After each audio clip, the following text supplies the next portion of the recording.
రేపటి రోజున గురు పౌర్ణిమ, దీనినే వ్యాస పౌర్ణిమ అని కూడా పిలుస్తారు.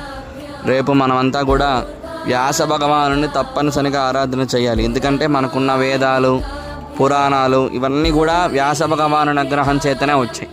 అందుకని రేపటి రోజున వ్యాస భగవానుని పూజా కార్యక్రమాలు చేయటం మన కర్తవ్యం. తప్పనిసరిగా మనం ఆరాధన చేయాలి.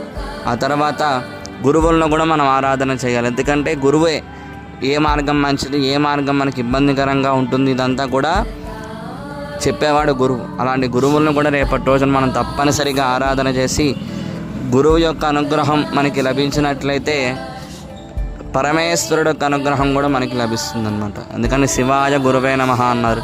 అందుకని రేపటి రోజున శివుణ్ణి కూడా ఆరాధన చేస్తే గురువు యొక్క అనుగ్రహం మనకి పరిపూర్ణంగా లభిస్తుంది. కావున రేపు మన గురువుల్ని, వ్యాస భగవానుని, పరమేశ్వరుని ఆరాధన చేసి చక్కని అనుగ్రహాన్ని పొందుదాం. శ్రీమాత్రే నమః.